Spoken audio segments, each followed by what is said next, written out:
oportunidad pues de presentarlo, ¿sí? Doctor Jorge Iván Marín Uribe, médico y cirujano de la Universidad Pontificia Bolivariana de Medellín, es magíster en microbiología clínica en la Universidad de San Buenaventura de Cartagena, magíster en enfermedades infecciosas, Universidad Cardenal Herrera de Alicante, España, magíster en ciencias médicas con énfasis en infecciones hospitalarias de la Universidad de Valparaíso en Chile, magíster en farmacología antimicrobiana en la Universidad Autónoma Barcelona, España, candidato a fellow en infecciones de transmisión sexual y VIH de la Universidad de Cataluña, mentorships en enfermedades y microbiología clínica, Sociedad Europea de Microbiología Clínica y Enfermedades Infecciosas, médico jefe de la Unidad de Cuidados Intensivos Clínica San Marcel, Confasalud de Caldas, también de la Clínica La Presentación, y docente universitario. Hay que pues mirar al doctor Jorge como una persona muy importante dentro del ámbito de la medicina caldense, manizaleña. También hay que comentar que ha sido una persona que ha impulsado las unidades de cuidados intensivos de varias clínicas de aquí de Manizales. Tiene una habilidad pues, extraordinaria para la parte del levantamiento de los procedimientos y de cómo ve como la luz para que esto exista en estas instituciones. Entonces, doctor Jorge Iván, bienvenido. Aquí está la Academia de Medicina dándole esta llegada, esta nueva llegada, y esperando pues que tenerlo por aquí ya como académico.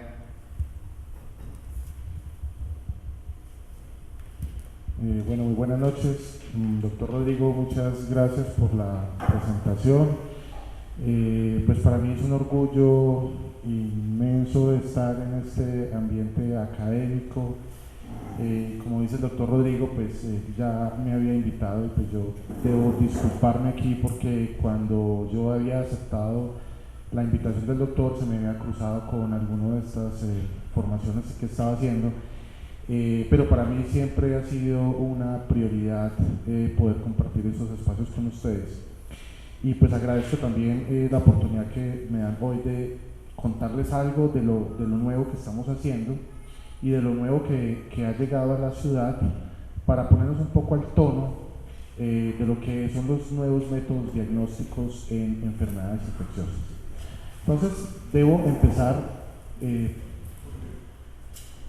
por contarles y por tocarles un tema muy importante, y es que en las unidades de cuidado intensivo de todo el mundo tenemos una altísima resistencia hoy de los microorganismos a las bacterias. Esto yo creo que no es un secreto para ninguno de nosotros. Y fue aquí donde empezaron a aparecer las resistencias bacterianas por el sobreuso de antibióticos que hacíamos en estos servicios. Finalmente esto empezó a transcribirse en dos cosas grandes, que es aumento de los costos y aumento de la mortalidad. Entonces, a través del tiempo hemos mirado cómo aparecen algunos gérmenes, algunos microorganismos, que son los que están aquí en la diapositiva, cómo a través del tiempo estos gérmenes vienen apareciendo en mayor medida y se vienen convirtiendo en uno de los principales gérmenes que tenemos a nivel hospitalario. Teniendo en cuenta que en nuestro medio, en Manizales y en nuestro departamento, ya hemos encontrado patógenos de estos que son panresistentes, o sea que no existe ninguna familia de antibióticos que pueda tratarlos. De hecho, actualmente estamos trabajando ya en conformar el perfil epidemiológico de Caldas, que próximamente estamos aspirando en diciembre o en enero poderles tener la información del perfil epidemiológico de Caldas y el perfil de resistencia microbiana que tiene cada una de las instituciones de la ciudad, para empezar a tomar algunas medidas que son necesarias y contener la resistencia bacteriana. Esto es para mostrarles un perfil de lo que pasa en el mundo con la resistencia bacteriana. Entonces uno puede encontrar, por ejemplo, como en países de Norteamérica el Enterococo faecium, que es un coco gram positivo, llega a tener un 66.8% de resistencia al antibiótico de elección que sería la vancomicina. Digamos, en Latinoamérica tenemos un 40% de Enterococo faecium resistente a vancomicina, pero miren ustedes como el Staphylococcus aureus, que es un germen totalmente frecuente, común en nuestros pacientes, prácticamente el 50% de estos estafilococos aureus ya son resistentes a un antibiótico tan simple como la oxacilina. Y empiezan a aparecer otros gérmenes como el Acinetobacter baumani, por ejemplo, que es un germen que definitivamente tiene una capacidad grande de propagarse en los ambientes hospitalarios y que finalmente cierra servicios en el caso donde uno llegue a tener brotes por estos gérmenes. Acinetobacter baumannii en nuestro departamento viene en incremento en los últimos 3 años. En esas estadísticas que les pasaremos a fin de este año, encontraremos Acinetobacter baumannii en Caldas multiresistentes que han matado a nuestros pacientes, sobre todo en las unidades de cuidado intensivo. Fíjense ustedes en esta diapositiva, a través del tiempo, cómo digamos, el estafilococo aureus viene en un incremento marcadamente importante. Entre los 1970 y 2010, la resistencia de estafilococo aureus había incrementado en un 60-70%. Y en general los otros gérmenes, uno siempre las curvas las va a ver con la tendencia hacia arriba en los mecanismos de resistencia. Entonces, pues tal vez yo creo que a todos nos ha tocado esto, y es que pues finalmente nuestro colega dice que pues seguramente la cefalea se curará con un antibiótico, porque a veces cuando uno formula los antibióticos es más para la tranquilidad de uno que lo formula que la necesidad que el paciente tiene. De hecho, hoy las estadísticas claramente dicen que el 50% de los pacientes que están hospitalizados, que tienen antibióticos, realmente no lo requieren. O sea, en la mitad de los pacientes que les ponemos antibióticos, seguramente si somos más juiciosos en el ejercicio clínico y tenemos mejores métodos diagnósticos, seguramente no vamos a necesitar ponerle tanto antibiótico.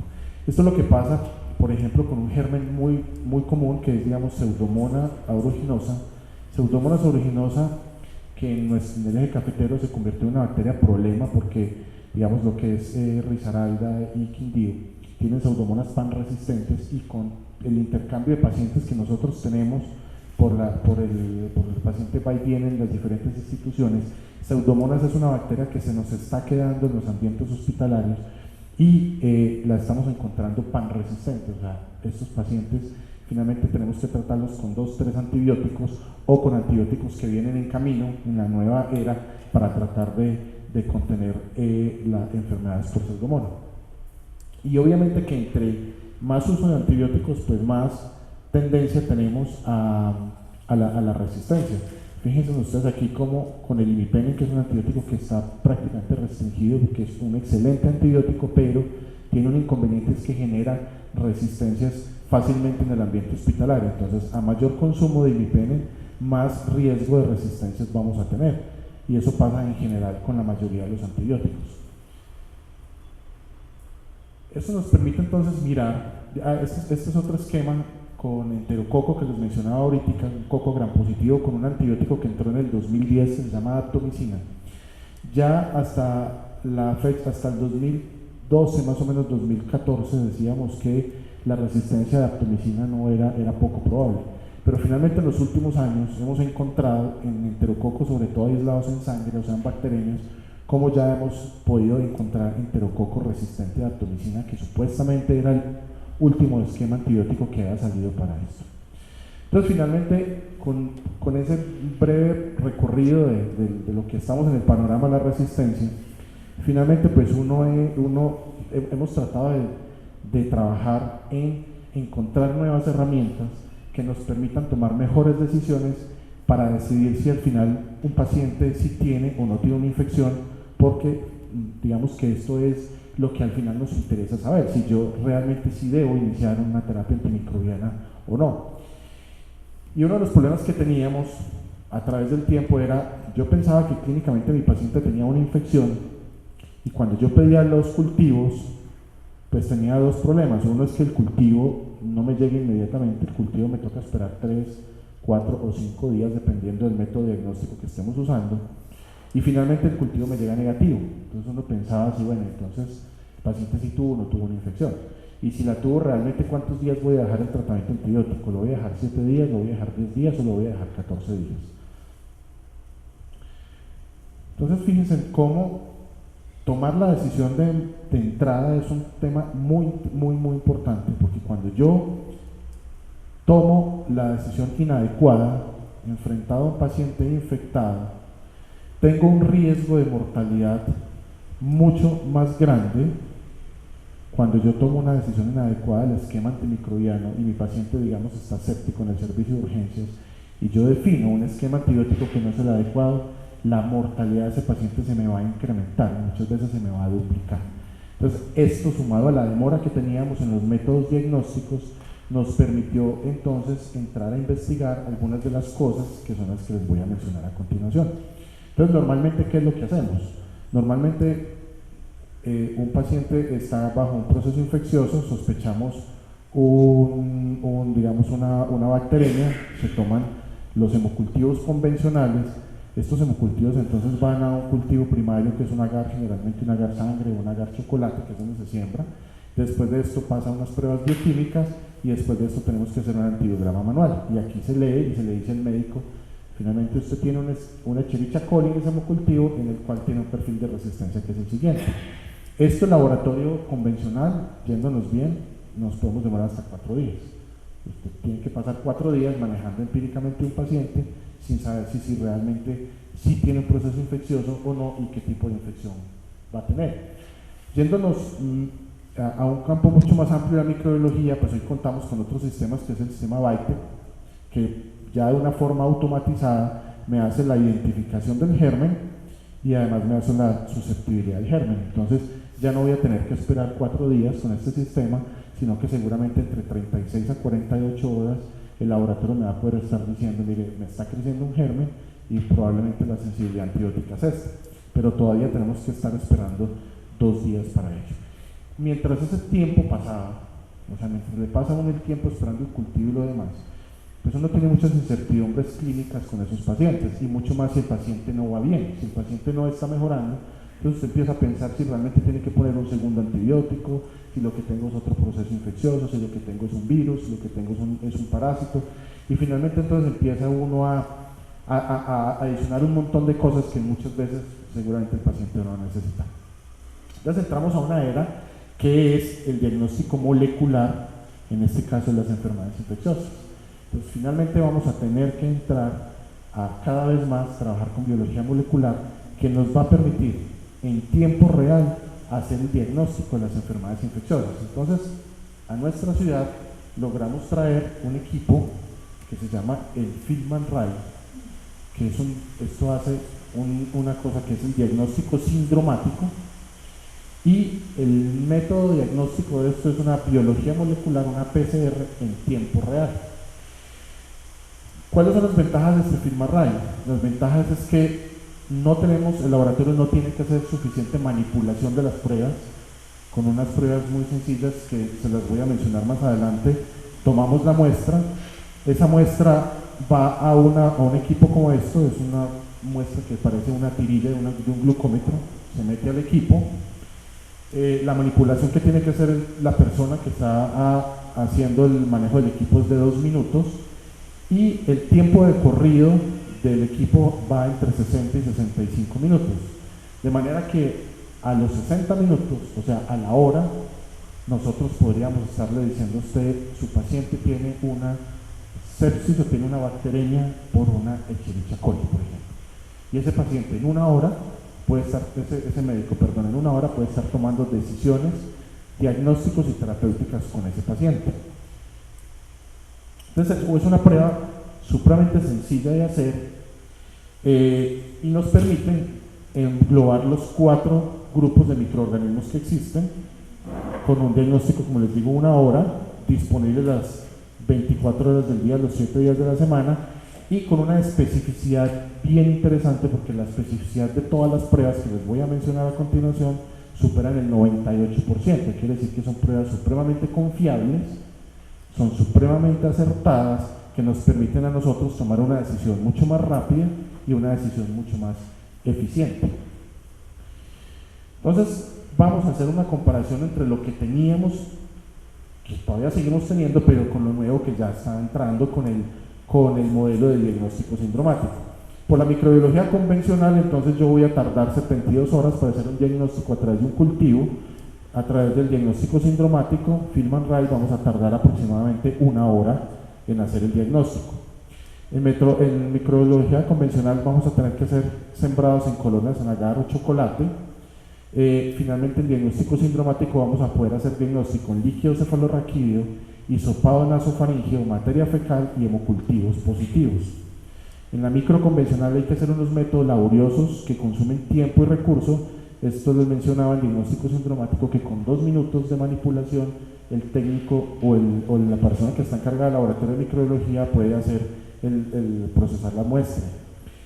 Lo otro es que en la microbiología convencional vamos a tener un problema, es que no detecta infecciones polimicrobianas. Finalmente el cultivo, cuando usted lo siembra, pues le va a mostrar el germen que más crece, pero si ese paciente está infectado por un virus y por una bacteria, como pasa generalmente con las neumonías, que arrancan siendo neumonías virales y se sobreinfectan por bacterias, usted por una microbiología convencional no va a poder hacer el diagnóstico, mientras que por diagnóstico sindromático podemos tener detecciones de infecciones mixtas polimicrobianas. O sea, a usted le puede decir el laboratorio, su paciente tiene una neumonía por un virus y además está sobreinfectada por un estreptococo neumónico. Entonces usted tiene que poner antiviral, tiene que poner tratamiento antibiótico, que esa es una de las bondades que tiene la prueba.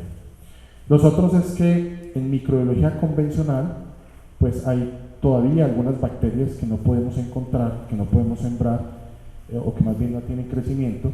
En diagnóstico sindrómico todavía faltan algunos gérmenes que no se detectan, pero que se está trabajando pues para que durante el corrido del año y el próximo año ya se puedan detectar. Entonces ofrece 4 paneles. Hay un panel respiratorio en el cual podemos encontrar todos los gérmenes que estén en tracto respiratorio alto o bajo. Tenemos un panel gastrointestinal, tenemos un panel de meningitis y tenemos un panel de sepsis, que es un panel de tomado de sangre de hemocultivos positivos. Entonces, en los hemocultivos, cuando esto no va a desplazar los hemocultivos, uno lo que hace es pedir el hemocultivo del paciente que cree que está con una sepsis o con una bacteremia. Cuando el cultivo es positivo, que generalmente pita en las primeras 24 horas, el laboratorio puede hacer el Film-and-Write y en ese momento identificar cuál es la bacteria que está causando la infección e incluso qué patrón de resistencia bacteriano puede tener. Si es una bacteria resistente a las cefalosporinas, si es una bacteria resistente a los carbapenémicos, y eso se puede informar. O sea que usted en un día está teniendo un cultivo positivo con una muestra positiva de biología molecular y puede tomar la decisión. Pero esto entonces es en hemocultivos positivos. Y estos son los gérmenes que puede identificar. Entonces aquí están las bacterias que identifican los gram positivos, están los gram negativos que identifica, que son los más frecuentes que usualmente tenemos en estos pacientes sépticos, e incluso identifica algunos hongos, todos de la variedad de los serotipos de Cándida, de los Cándida más frecuentes, y entonces es una ventaja porque, como les decía ahorita, podríamos tener diagnósticos en hemocultivos de, digamos, una bacteremia por una E. coli y además de eso un genio por Candida albicans, lo que no podríamos hacer por cultivos convencionales.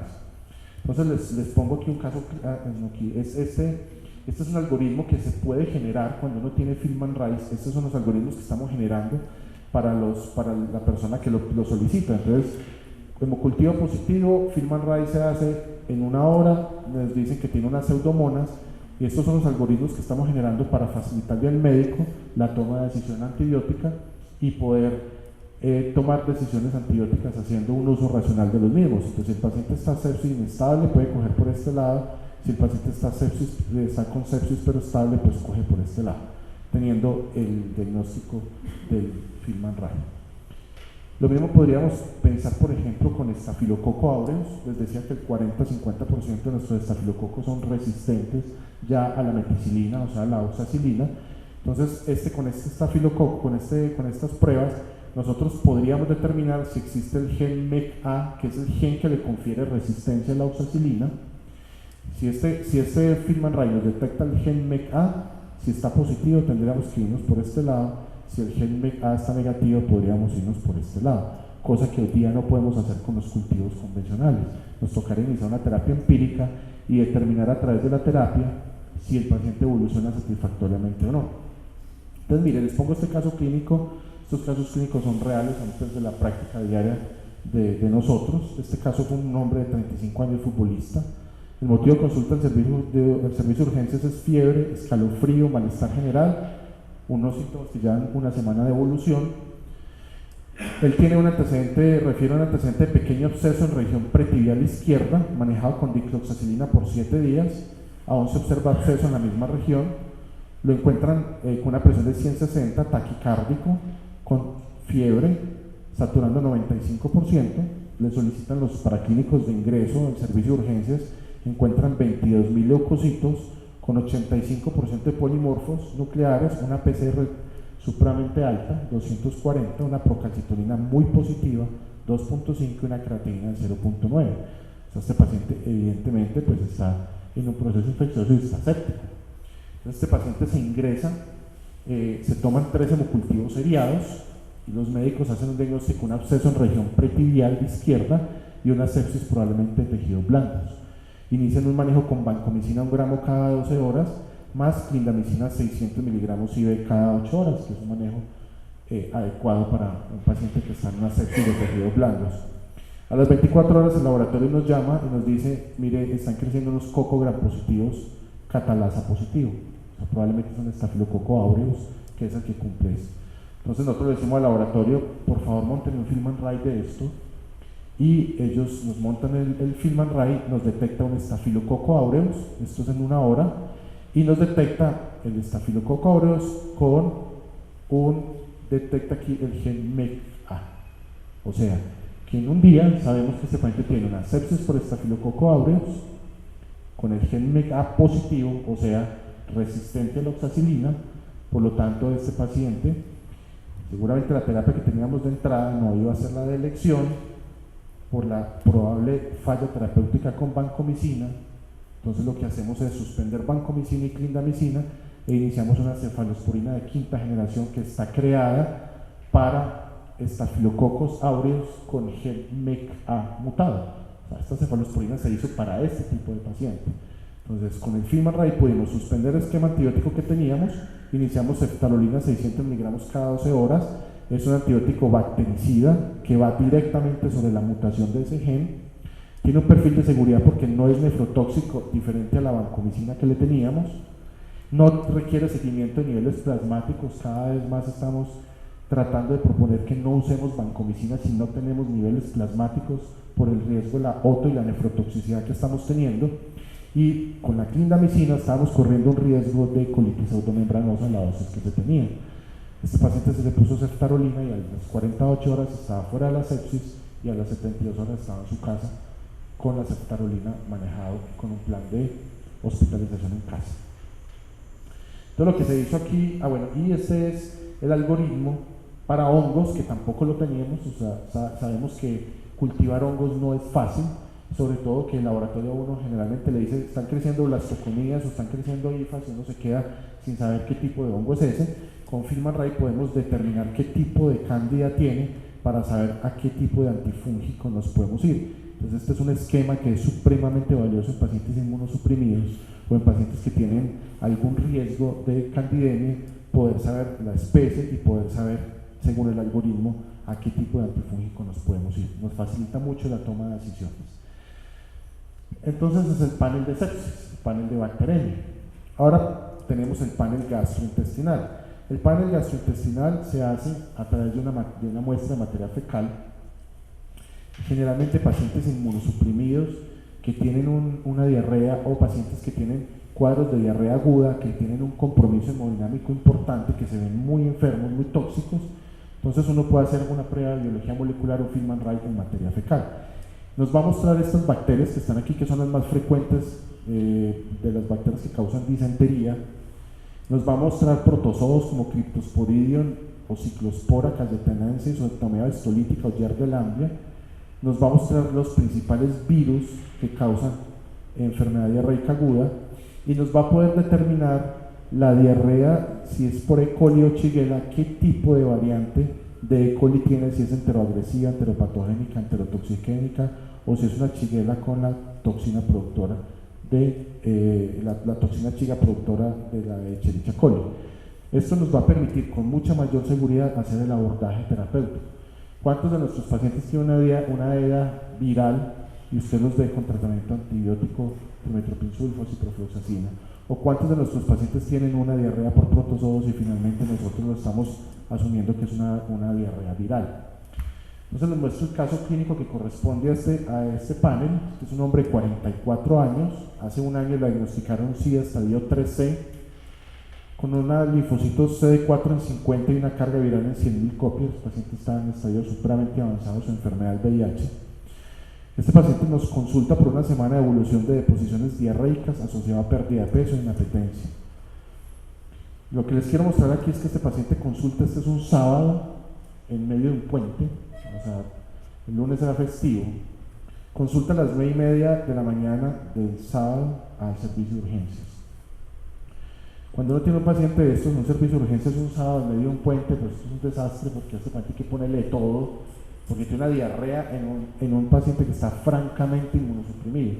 O sea, aquí mínimo cuando uno piensa que puede ser, pues todo puede ser, pero afortunadamente en este paciente hacemos un film and write y les quiero mostrar la hora. Bueno, aquí no se ve muy bien, pero dice 11:30 de la mañana, o sea, en 1 hora y media el laboratorio nos llama y nos dice su paciente tiene una salmonela y tiene además de eso un criptosporidia.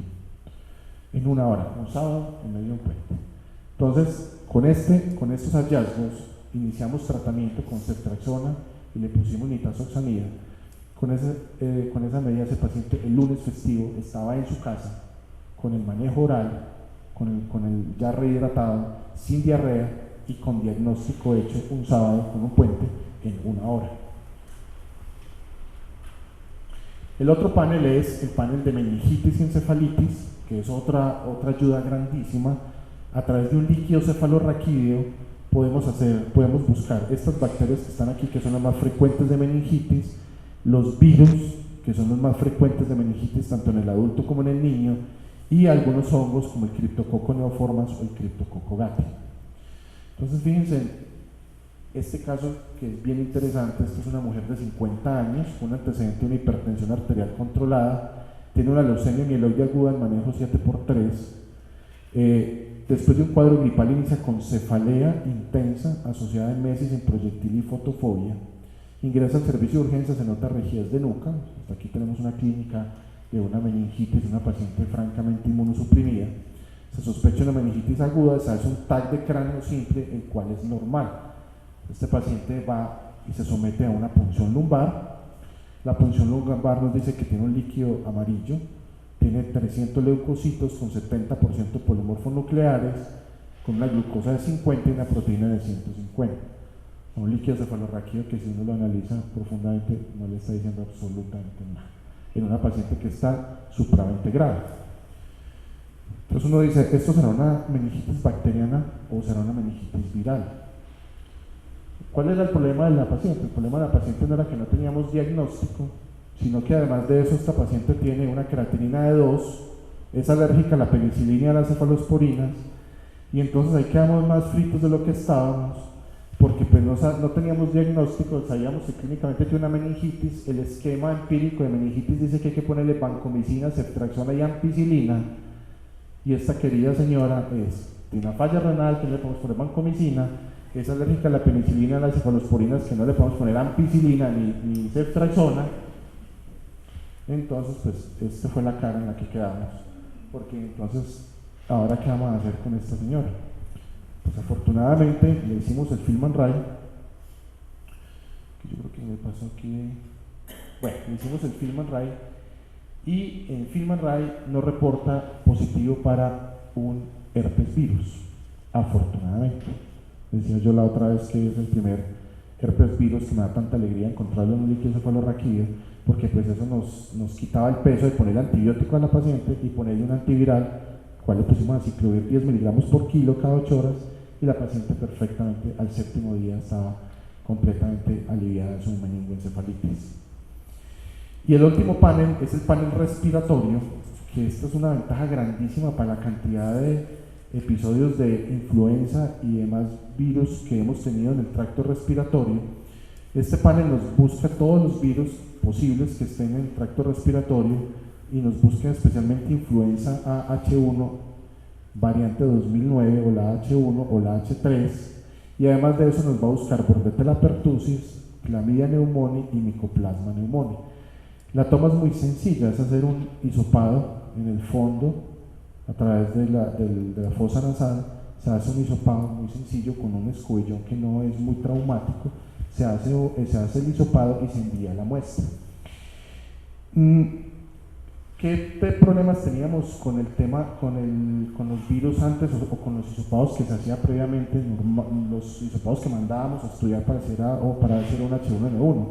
Y es que esos hisopados convencionales no nos buscaban y nos diagnosticaban todos los serotipos virales que les acabo de mostrar acá.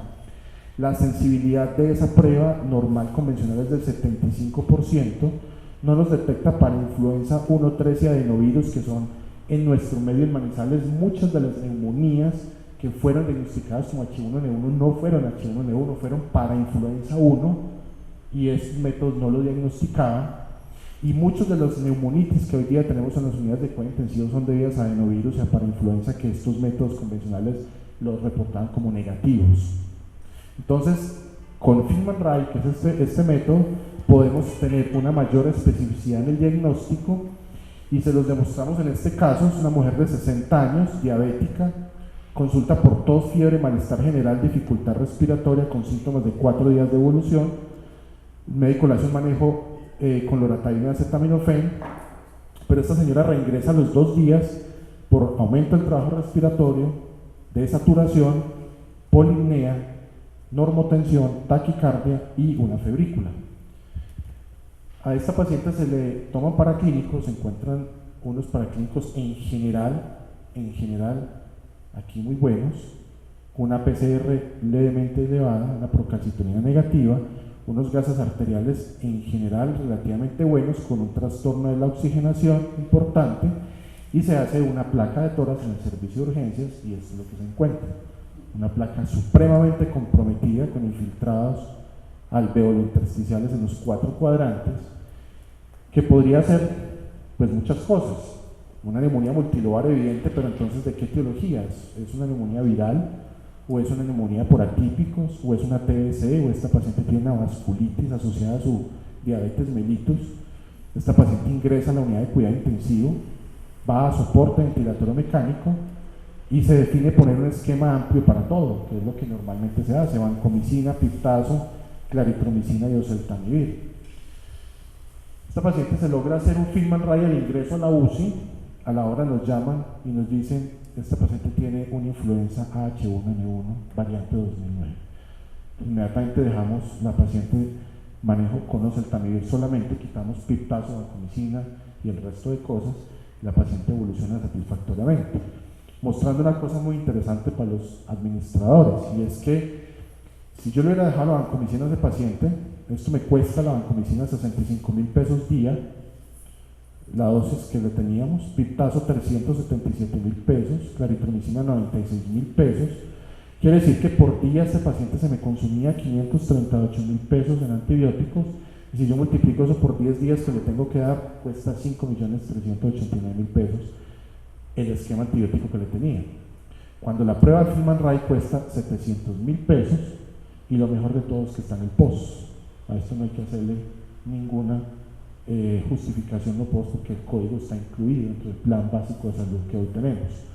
Entonces, lo que yo les digo a los administradores: usted prefiere ponerle 5 millones en antibiótico a un paciente que no los necesitaba, además de todo el impacto epidemiológico, los factores de riesgo que tengo, los efectos secundarios de los antibióticos, la flora que la estoy cambiando, versus una prueba que vale 700.000 pesos y en una hora me está diciendo con un 98% de especificidad qué germen es el que este paciente tiene del pulmón. Entonces, ¿qué es lo importante de esta tecnología en Feynman-Rae? Que la tenemos en Manizales, está disponible para toda la ciudad. Una prueba que, como les digo, en una hora, máximo una hora y media, les estamos diciendo qué tiene su paciente, que está en el plan básico de salud, y pues si no, está al alcance de 700.000 pesos, que puede ser mucho, pero a la hora del té no es demasiado. Es finalmente impactar en estas 5 cosas. Uno es dar el antibiótico correcto si es que el paciente lo necesita, administrarlo oportunamente, porque no vamos a tener que esperar 3, 4, 5 días, sino hora y media uno puede estar tomando la decisión. Dosis adecuada, vía correcta, porque habrán pacientes que no tengamos que ponerle antibiótico parenteral, sino con antibióticos orales lo podemos hacer con la duración adecuada. Entonces, esto finalmente impacta en el tema de PROA, que es el uso regulado y completamente racional de los antibióticos para hacer un control de infecciones adecuado. Lo que les decía, este código es con el que estamos trabajando para poderlo sustentar en el Plan Básico de Salud. Uno lo pide como prueba molecular y dependiendo del panel que necesite hacer, entonces lo pide así. Entonces, biología molecular, panel respiratorio, biología molecular, panel gastrointestinal, biología molecular, panel meningeo, biología molecular, panel de sepsis, y este es el código que está cubierto para nuestro plan básico de salud. Solamente el que es para citomegalovirus en líquido cefalorraquídeo es el único que no es POS actualmente, que seguramente entrará en POS en los próximos meses, pero actualmente si uno quisiera pedirle el plan en líquido cefalorraquídeo para citomegalovirus, seguramente sí tendrá que hacer el MIPRES o el plan de justificación del no POS. Entonces, en conclusión, pues nuestra ciudad tiene Film&Ray, es el segundo equipo que hay en todo el eje cafetero. El primer equipo llegó a la clínica Confamiliar en Pereira hace más o menos un año. Manizales tiene el segundo equipo, está disponible ya para toda la ciudad. Hemos llegado ya a hacer unos diagnósticos bien interesantes de H1N1, hemos tenido para influenza varios pacientes, hoy diagnosticamos un rinovirus en una UCI de la ciudad. Esto realmente está impactando el diagnóstico temprano de las enfermedades infecciosas. El equipo lo tiene el doctor Silvio en el laboratorio del doctor Silvio. Él tiene el equipo allá disponible y la asesoría la podemos hacer en cualquier momento en que ustedes lo requieran, tanto la asesoría desde el punto de vista del laboratorio como desde la parte pues, de microbiología y de infectología. Finalmente, entonces, esta es una prueba que al tenerla pues, no nos va a desplazar la microbiología convencional, es un apoyo a la microbiología convencional, porque finalmente la microbiología convencional la vamos a seguir necesitando para poder seguir midiendo perfiles de sensibilidad y resistencia bacteriana, pero finalmente pues es una técnica que es muy costo efectiva, es un fácil montaje, es de fácil interpretación porque la prueba sale ya positivo o negativo. Entonces pues no necesita mucha ciencia, no hay que leer curvas, no hay que mirar cosas, no hay que hacer análisis de nada, simplemente la prueba es positiva o negativa y para qué germen es positivo. Es muy fácil adaptarlo al contexto clínico del paciente y lo más importante es una prueba supremamente confiable, una especificidad del 98% para una prueba diagnóstica, es una prueba supremamente confiable. Entonces les dejo la inquietud, y pues finalmente estamos muy pendientes de lo que requieran en este tipo de situaciones y pues como vuelvo y les digo, el equipo está en la ciudad para que lo podamos aprovechar y lo podamos trabajar. ¿Doctor tenía alguna inquietud? Ok. Muy bien, eso es lo que les quería contar. Muchas gracias nuevamente por el espacio y finalmente pues si tienen algún comentario, alguna inquietud o algo que debamos aclarar, estamos aquí presentes.